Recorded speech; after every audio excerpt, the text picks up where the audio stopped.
삼성바이오로직스 주식 거래가 정지된 가운데 삼바가 편입된 펀드를 섣불리 환매하는 건 되려 손해를 볼 수 있다는 조언이 나옵니다. 토스와 카카오페이 등 간편결제와 송금업체들이 다른 금융사들과 손을 잡고 시장 확대에 나서고 있습니다.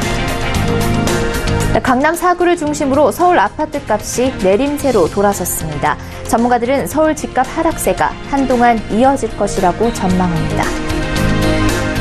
정부가 유류세를 인하한 지 열흘이 지난 가운데 전국 평균 휘발유 값은 연초 수준을 기록하고 있습니다.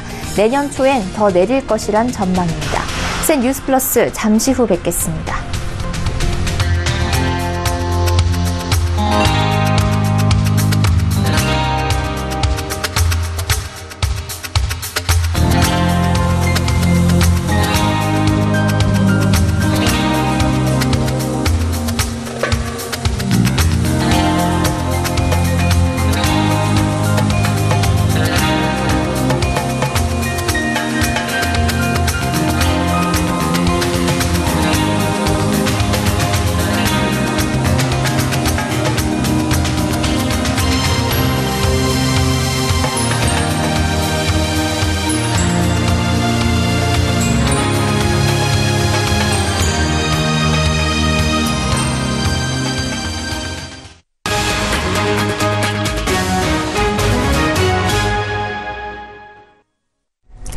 센 뉴스 플러스 양한나입니다. 삼성바이오로직스 주식 거래가 정지되면서 삼성바이오로직스가 편입된 펀드를 보유 중인 투자자들의 고민도 커지고 있습니다. 전문가들은 특별한 이유 없이 거래 정지에 대한 공포만으로 삼성바이오로직스가 편입된 펀드를 환매하는 건 좋지 않은 선택이 될 수 있다고 조언합니다. 김성훈 기자입니다. 현재 국내에서 운용 중인 설정액 10억 원 이상의 주식형 펀드 중 삼성바이오로직스를 담고 있는 펀드는 총 673개로 전체 국내 주식형 펀드의 75%에 달합니다. 삼성바이오로직스가 편입된 펀드를 보유 중인 투자자들은 거래 정지로 펀드 수익률이 폭락할까 걱정하며 환매를 고민하는 상황입니다. 삼성바이오로직스의 거래가 정지됐다고 해서 당장 펀드 수익률에 영향이 있는 것은 아닙니다. 전문가들은 필요에 의해서가 아니라 단순히 거래 정지, 상장 폐지에 대한 우려로 펀드를 환매하는 것은 좋은 선택이 아니라고 조언합니다. 상장 폐지 가능성은 다들 희박하다고 보고 일반적인 그 액티브 펀드 같은 경우는 그렇게 결정적으로 성과가 부진해지거나 이럴 것 같지는 않거든요. 자산운용업계 관계자들도 증시가 좋지 않아 지금 환매한다면 많은 경우 손절매일 것이라며 거래 정지로 오히려 삼성바이오로직스의 변동성이 낮아졌다고 볼 수 있기 때문에 섣부른 환매는 되려 손해가 될 수도 있다고 설명했습니다. 셀트리온 등 바이오 종목의 주가가 삼성바이오로직스 거래 정지를 불확실성 해소로 받아들이며 상승하고 있다는 점도 펀드를 환매할 필요가 없다는 주장에 힘을 실고 있습니다.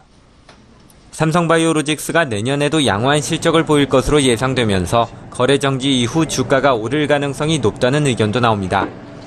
시장 상황이 좋지 않은데 거래 정지에 대한 공포로 투자자들이 일제히 환매에 나설 경우 거래가 정지된 삼성바이오로직스 대신 다른 종목을 더 매도해야 하기 때문에 주가가 떨어지고 펀드 수익률도 하락할 수 있다는 것이 전문가들의 분석입니다. 서울경제TV 김성훈입니다. 간편송금 시장 점유율 1위인 토스와 그 뒤를 바짝 쫓고 있는 카카오페이, 그리고 페이 시장에서 압도적인 점유율 1위인 삼성페이까지 이들의 공통점은 결제 서비스를 넘어 다른 금융산업과 협업하고 있다는 겁니다. P2P 업체와의 제휴부터 증권사 인수와 보험시장 진출까지 점점 더 범위를 넓혀가고 있습니다. 이하라 기자입니다. 핀테크 업체와의 협업에 첫 발을 내디딘 곳은 토스입니다. 토스는 작년 6월부터 P2P 투자 상품 판매를 중개하고 있습니다. 토스 플랫폼을 통해 테라펀딩, 어니스트 펀드, A% 상품에 투자할 수 있는 겁니다. 삼성페이도 지난 8일부터 테라펀딩과 피플펀드의 P2P 투자 상품 추천 서비스를 시작했습니다. 이렇게 간편결제 송금업체들이 투자 상품 판매 중개에 나서는 것은 막강한 2030 고객을 확보하고 있기 때문입니다. 전체 20대 인구 중 약 60%가 토스에 가입된 만큼 젊은 층을 타깃으로 투자자를 모집해야 하는 핀테크 업체 입장에선 중요한 투자자 모집 플랫폼이 됩니다. 현재 2030층이 큰 금액을 투자하고 있는 것은 아닙니다. 그러나 소액 투자자들이라도 투자 건수가 늘면 얘기가 달라집니다. 테라펀딩 측은 지난 9월 기준 토스를 통해 모집한 금액이 전체 투자금의 45%를 차지할 만큼 투자자 유입에 영향이 크다고 설명했습니다. 핀테크 업체들과 협업하는 수준을 넘어 직접 시장 진출에 나설 준비를 마친 곳도 있습니다. 카카오페이는 바로투자증권 인수를 추진하면서 자산관리 투자 서비스로 보폭을 넓히고 있습니다. 토스는 다음 달부터 보험 시장에 진출한다고 밝혔습니다. 토스는 토스 보험 서비스 자회사를 설립하고 손해보험 및 생명보험 상품 판매에 나설 예정입니다. 지금까지 고객 확보에 열을 올리던 간편결제 송금업체들이 1,000만 고객을 무기로 새 수익 모델을 찾아 나서기 시작했습니다. 서울경제TV 이하라입니다. 정부의 부동산 시장 규제가 효과를 보고 있는 걸까요? 9.13 부동산 대책이 나온 뒤 2달이 지나자 강남 4구를 중심으로 서울 아파트 값은 내림세로 들어섰습니다. 거래 문의는 뚝 끊기고 부르는 값은 내려가고 있는데 아직 시민들이 체감하기엔 시간이 좀 걸릴 것으로 보입니다. 유민호 기자가 현장 취재했습니다. 재건축을 앞둔 서울 송파구 잠실주공 5단지. 4천여 가구에 달하는 대단지지만 9.13 부동산 대책이 나온 뒤 거래가 뚝 끊겼습니다. 싼 매물을 찾는 문의는 꾸준하지만 실제 계약으로 이어지진 않고 있습니다. 9.13 대책 발표된 이후로 가장 저렴한 그 2건만 매매가 돼 있고 이 주춤한 이 상황이 연초까지도 그대로 갈 것으로 예상합니다. 3,800가구가 넘는 마포 레미안 푸르지오도 사정은 마찬가지입니다. 부르는 값은 3천만 원 정도 빠졌고 전셋값은 1억 원 넘게 떨어졌습니다. 문의가 지금은 별로 없어요. 대책 나오고 나서는 이제 이렇게 그 상황을 이렇게 알아보러들 조금은 왔는데 이번 주 서울 아파트 값은 0.01% 내렸습니다. 약 2년, 그리고 문재인 정부 들어 처음 내림세로 접어든 겁니다. 서울 외곽에 자리 잡은 강북구와 관악구 등이 소폭 올랐지만 재건축 대상 아파트가 많은 강남 4구가 내림세를 이끌었습니다. 하지만 이 같은 아파트값 내림세가 시민들의 피부에 닿기까진 시간이 필요해 보입니다. 올해 들어 서울 아파트값은 7% 넘게 올랐기 때문입니다. 저도 집을 구하고 다니는 입장에서는 솔직히 전혀 와닿는 건 없는 것 같아요. 내려가고 있는 추세라고 느껴지지는 않아요. 전문가들은 아파트값이 더 떨어질 것이란 기대감에 시장이 위축됐고 연말 비수기도 겹쳐 내림세는 한동안 이어질 것으로 내다봤습니다. 서울경제TV 유민호입니다. 정부가 유류세를 인하한 지 열흘이 지났습니다. 주변에서 휘발유값 1,500원대 주유소를 쉽게 찾아볼 수 있는 분위기입니다. 전국 평균 휘발유값은 연초 수준을 기록하고 있습니다. 여기 국제 유가도 하락세라 유가 하락분이 반영되는 내년 초쯤엔 기름값이 더 내려갈 것으로 관측됩니다. 정창신 기자입니다. 오늘 전국 평균 휘발유값은 1,561원으로 올해 초 수준을 기록했습니다. 정부가 지난 6일 유류세 인하에 들어간 지 열흘 만입니다. 전국 평균 휘발유 가격은 유류세 인하 직전과 비교하면 7.6% 하락한 겁니다. 당초 정부가 예상한 수준입니다. 업계에선 주유소들이 쌓아둔 재고 기름이 소진될 때까지 2주일가량 걸릴 것으로 관측했습니다. 하지만 직영주유소가 재고 기름에도 인하 가격을 적용하고 일부 자영주유소들도 동참하면서 예상보다 일찍 하락 효과가 나타난 겁니다. 정부는 내년 5월까지 유류세를 인하하기로 해 당분간 시민들의 기름값 부담은 덜 것으로 예상됩니다. 여기에 국제유가 하락세로 기름값 추가 인하 기대감도 나옵니다.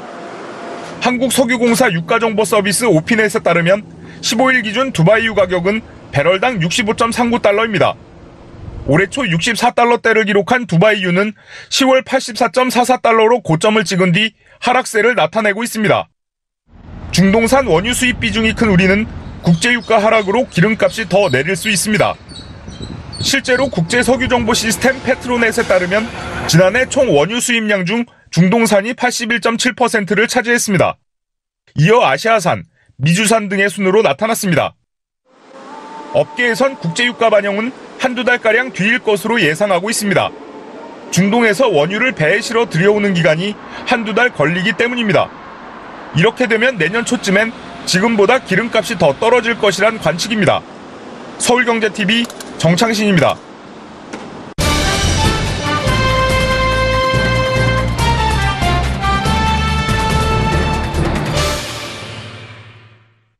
지난해 통계에 따르면 가계통신비는 가계 지출의 5.4%를 차지했습니다.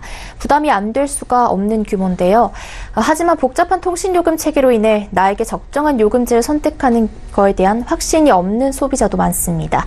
오늘 이보경 기자와 가계통신비를 아끼는 방법을 알아보겠습니다.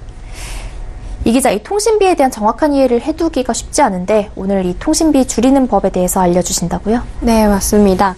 요금제 선택할 때 가장 먼저 해야 되는 게 바로 자기의 사용 패턴을 파악하는 건데요. 각자 다른 사용 패턴을 가지고 있기 때문에 이 요금제만이 답이다라고 말씀드리긴 좀 어렵습니다. 나의 사용 패턴을 쉽게 파악하는 방법을 알려드릴 텐데요. 이 스마트 초이스라는 사이트에 접속하는 겁니다. 지금 보이는 사이트인데요. 나의 휴대폰 사용 패턴, 그러니까 이 음성 통화량과 데이터 사용량 등을 입력을 하고 이 요금제 검색 결과를 누르면 나에게 딱 맞는 요금제를 추천해 줍니다. 또 이렇게 직접 써놓을 필요 없이 각 통신사에서 제공하고 있는 자신의 통신 이용 현황을 다운받아서 추천을 받을 수도 있습니다. 네, 그리고 최근에 요금제 개편이 많이 이루어지면서 예전보다 요금이 확실히 많이 저렴해지지 않았습니까? 네, 맞습니다. 이 데이터 이용량이 많은 이용자들한테는 혜택이 많이 늘었는데요. 그렇다고 해서 이게 답은 아닙니다. 이 요금제를 보면 19,000원만 더 내면 이 96GB를 더 줍니다. 그렇기 때문에 이 심리적으로 좀 비싼 요금제를 택하게 되는데요. 그런데 이 데이터를 6.5GB 이상 쓰지 않는 사람의 경우 굳이 매달 13,000원 정도 더 지출할 필요가 없는 겁니다. 네, 정말 자신의 이용 패턴을 스스로 잘 판단을 해서 선택을 해야겠는데요. 또 요금제 선택에서 추가적으로 고려해야 할 점이 뭐가 있을까요? 네, 바로 가족 결합 할인과 이 유무선 결합 할인인데요. 이 통신사들은 핸드폰 요금과 이 초고속 인터넷, IPTV 등에서 같은 통신사를 사용하면 혜택을 많이 제공하고 있습니다. 이 통신사들 입장에서 봤을 때 이용자를 다른 통신사로 좀 뺏기지 않고 묶어둘 수 있는 효과가 있기 때문에 이 혜택을 많이 늘리고 있는데요. 그렇기 때문에 이용자들의 입장에서 이 혜택을 어떻게 받을 수 있는지 꼭 확인하는 게 필요합니다. 이 SK텔레콤을 예로 들어서 설명을 하면 가족 중에 한 명이 패밀리나 인피니티라는 상품을 이용을 하면 이 구성원이 매월 20GB, 40GB의 데이터를 나눠줄 수가 있습니다. 그래서 한 사람이 이런 고가의 요금제인 패밀리에 가입을 하고 나머지 구성원은 저가 요금제에 가입하면 오히려 데이터를 70GB가량 더 쓰면서 내는 돈은 2에서 3만 원가량 줄어들 수가 있게 됩니다. 또 유무선 결합 상품도 있는데요. 이 스마트폰 가입이 돼 있으면서 같은 회사의 초고속 인터넷이나 IPTV를 사용할 경우에 같은 통신사를 사용하는 가족 구성원 수와 이 인터넷 속도에 따라서 많게는 5만 원 이상도 할인 혜택을 주고 있습니다. 네, 주변에 보면 그 알뜰폰을 사용하면서 통신비를 또 많이 줄였다라는 사람들도 있던데요. 네, 맞습니다. 이 알뜰폰은 이통사와 같은 서비스 품질을 싼 값에 제공하고 있는데요. 최근에 이통사에서 보편 요금제에 준하는 요금제를 많이 내놨는데 이 알뜰폰을 사용하면 이보다 더 싸고 또 더 혜택이 많은 상품도 많이 준비가 되어 있습니다. 또 끝으로 취약계층에 대한 요금 감면이라던가 이 수험생 할인과 같이 연령대나 상황에 따라서 여러 가지 요금 혜택이 제공되고 있습니다. 또 카드별로 이 통신요금 자동 이체를 신청을 하면 할인을 해주는 혜택도 많이 있습니다. 이 경우 수가 정말 많은데요. 알면 알수록 요금 혜택을 더 많이 받을 수 있으니까 꼼꼼히 챙겨야겠습니다. 또 요새 통신사에서는 고객 신뢰 회복을 위해서 이 요금제 추천 상담도 진행을 하고 있는데요. 이 요금제 추천 서비스를 받아보면 불필요하게 지출하고 있는 좀 요금제를 지적해서 바꿔주는 서비스도 하고 있다고 합니다. 그러니까 이 상담을 통해서 요금을 설계해 보는 것도 도움이 될 것 같습니다. 네, 이보경 기자와 통신비 줄이는 방법에 대해서 이야기 나눠봤습니다. 말씀 고맙습니다.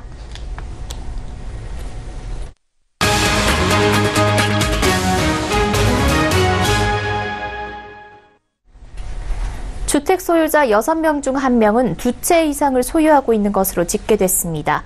통계청이 발표한 2017년 주택 소유 통계에 따르면 주택을 2채 이상 소유한 다주택자가 전체 주택 소유자 중 15.5%를 차지했습니다.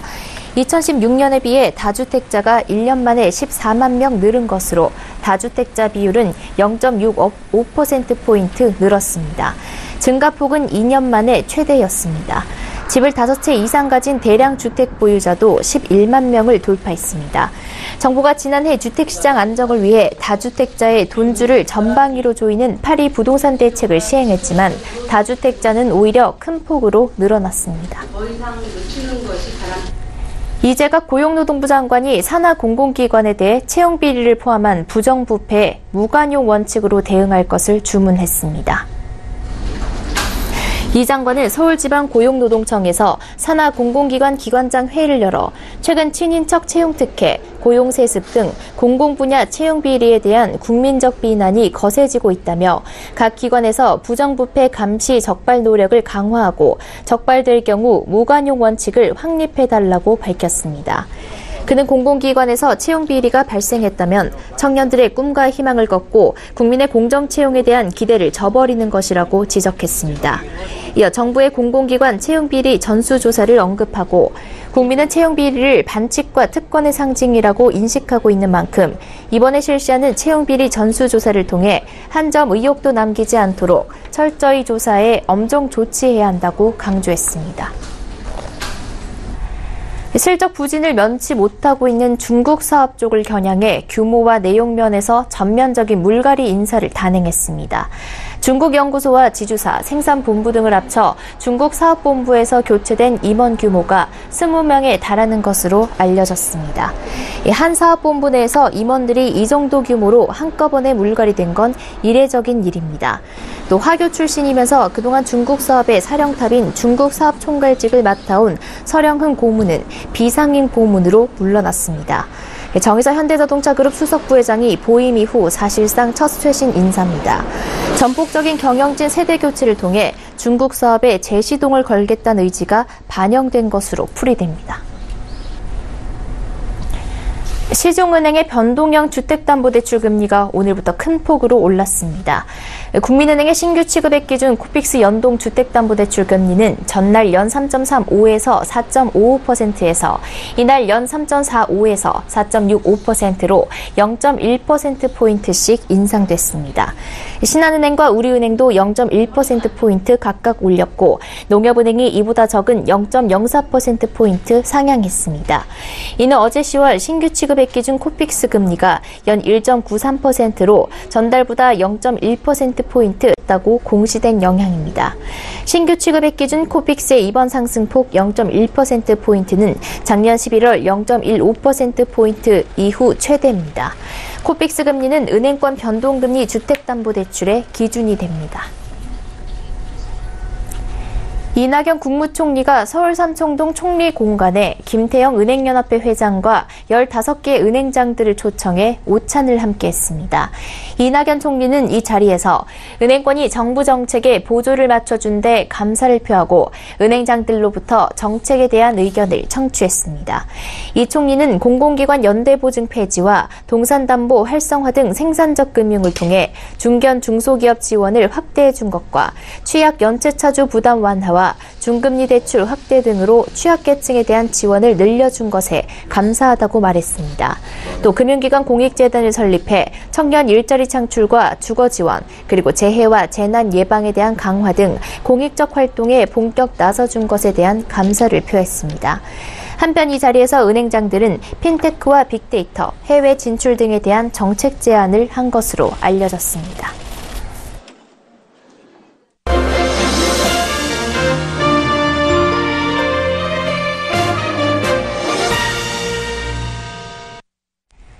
개인 개발업체 베스파가 TV에 연결해 즐기는 비디오 게임, 이른바 콘솔 게임용 게임을 개발해 일본과 북미 시장을 공략하겠다는 포부를 밝혔습니다.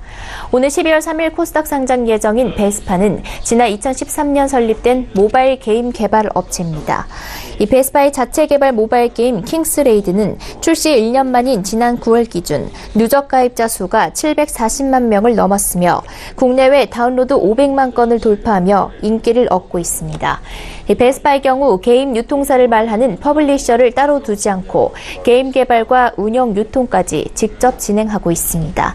덕분에 시장 상황에 보다 유연하게 대응할 수 있고 중간 수수료가 없어 수익성도 높다는 것이 베스파 측의 설명입니다. 베스파의 작년 매출액은 311억 원, 영업이익은 68억 원이었는데 올해 3분기까지의 매출액이 816억 원, 영업이익 215억 원으로 이미 작년 수준을 뛰어넘었습니다. 베스파의 공모가 희망 범위는 44,800원에서 59,700원이며 오는 21일에서 22일 일반 청약을 진행합니다. 상장 주관사는 미래에셋대우입니다.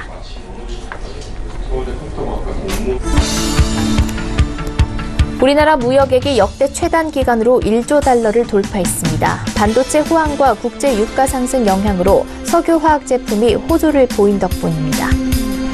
대웅제약과 울산과학기술원이 인공지능 신약 개발과 바이오 메디컬 분야 공동 연구에 나서기 위한 MOU를 체결했습니다. 잡코리아에 따르면 올해 국내 1000대 기업에 취직한 대졸 신입사원들은 평균적으로 졸업학점 3.7점에 자격증과 영어 말하기 점수를 가졌습니다. 작년보다 토익 점수는 낮아졌으나 해외 체류나 사회 봉사활동 경험자는 많아져 이른바 경험 스펙이 점차 중시되는 것으로 분석됩니다. 현대차는 중국 광저우 수출입 상품 교역회전 시간에서 열린 2018 광저우 국제모터쇼에서 중국형 신형 산타페 제4세대 셩다를 처음 공개했습니다. 셩다에는 세계 최초로 지문 인증 출입 시동 기능이 적용됐습니다.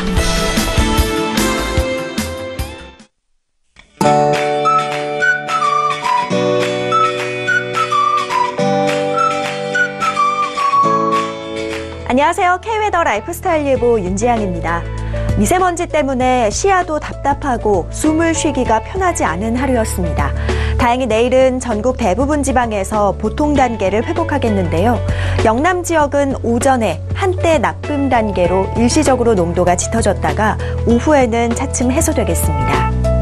주말 동안 대체로 구름이 많겠습니다. 강원 영동은 토요일에, 남해안과 제주도는 일요일에 비가 올 것으로 보입니다.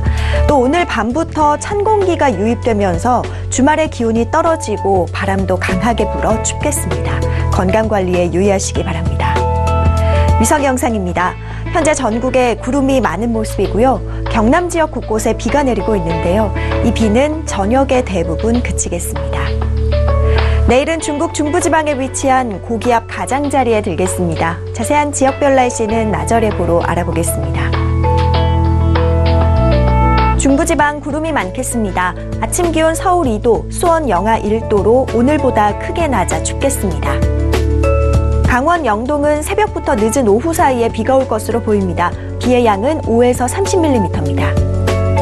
남부지방 구름이 많겠습니다. 아침 기온 5도 안팎, 낮 기온 15도 안팎으로 예상됩니다. 물결은 서해와 동해상에서 최고 3m, 남해상에서 최고 2.5m로 높게 일겠습니다. 일요일과 월요일 사이에는 남해안과 제주도에 비가 내리겠습니다. 내셨습니다. 센 뉴스 플러스 여기까지입니다. 시청해주신 여러분 고맙습니다.